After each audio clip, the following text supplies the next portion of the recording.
Good morning. I am so pleased to welcome you today to our conference, and in particular, it is really nice to look out into this room and see people who have been working on the sustainable beef movement for so long. This is a great group of people, and we together have done some amazing work, and we have work ahead of us, as we all know. And this is going to be a great opportunity for us to talk about what's coming in the future. This is, in fact, me. I'm Nicole Johnson-Hoffman. I am the president of the Global Roundtable for Sustainable Beef. I'm also a senior vice president at OSI Group, which is a provider of further processed meats to food service around the world. And that terrifying picture is a little bit old, as you can see. I think let's get going with our agenda for today. I want to thank our sponsors for this event. As you can see, we've had a tremendous turnout for this event. This is the largest conference that we've had, and we've also had the largest sponsorship that we've had before. And I'm pleased to say that OSI is the premier sponsor of this event, and Kevin Cahill, our managing director, is here today. So thank you very much, Kevin, for sponsoring the event. And then I also want to thank our platinum partners, Board Bia, Cargill, Don Meats, McDonald's, and Zoetis for your sponsorship of this event and your continuing support of the Roundtable.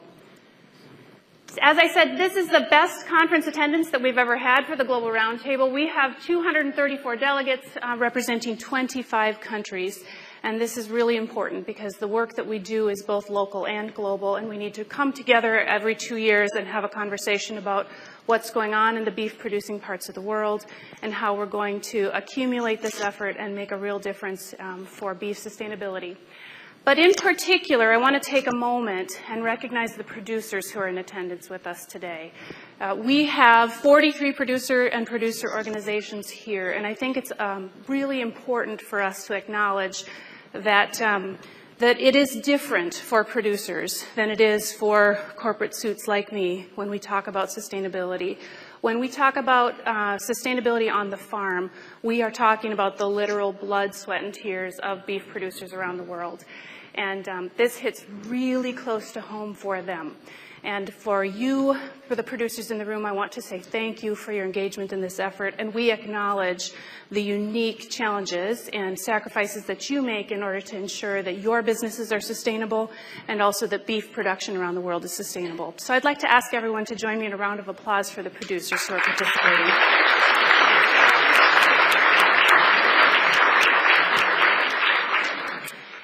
We are here today to celebrate the success that we've had in this global movement and also to talk about what's next. So I think I want to take a moment and just pause on this map because this is something that means a lot to me personally. I've been involved with the Global Roundtable from the beginning, from its formation a little over 10 years ago. And since the formation of the Global Roundtable, we have been able to encourage the formation of roundtables and initiatives in countries all over the world. You can see here that the major beef-producing regions of the world are now represented with roundtables or roundtable-like initiatives. This is really important. There is something unique about beef production that requires a roundtable, multi-stakeholder attack to the issues. We can't dictate terms when it comes to sustainable beef production. We need to collaborate. We need to bring together all the different perspectives in the room in order to have a profitable discussion that actually results in actions that improve sustainability in beef production. And that's exactly what's happening here. So this is the result of a tremendous amount of work from all of you, and I want to thank you for the work you're doing in your home countries and regions. And we'll talk more about the accomplishments of these efforts and how they are resulting in action on the ground. I also want to take a moment to say that we are here to celebrate the European Roundtable for Beef Sustainability and that formation of that organization, which is our newest roundtable. So tonight we'll have an opportunity to kick that off. We'll hear from them about the status of that group and the work that's being done. I want to note, too, that the Europeans have a unique challenge because we're dealing with a tremendous diversity across Europe. And we have so many countries that we're dealing with, so many different environmental conditions and regulatory conditions. And our European Roundtable colleagues are trying to weave all of those together so that they can deliver results to the world. So we'll hear more about that challenge and how we as the Global Roundtable will be supporting that challenge going forward. We're also really pleased to recognize the co-sponsor of this event, Bord Bia.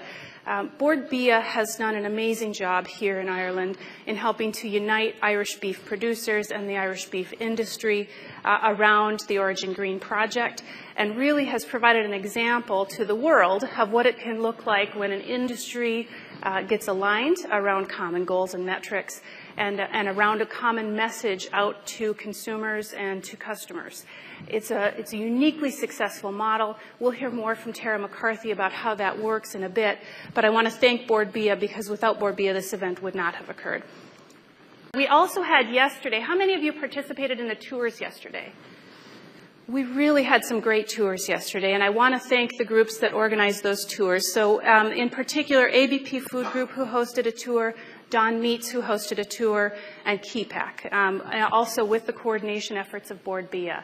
The tours were a really great opportunity for people like me who haven't spent enough time in Ireland and wanted to learn more about Irish beef production and the systems that are used here. So thank you very much for that. This week, we will also be releasing the Global Roundtable for Sustainable Beef 2018 Sustainability Report. So I want you to look for that. In the sustainability report, you will see the GRSB's statement on antibiotic stewardship. You will also see the results of the Joint Working Group on Forests. This is really important work. You'll also see overviews from the roundtables and some of the statements about the administrative details of the GRSB.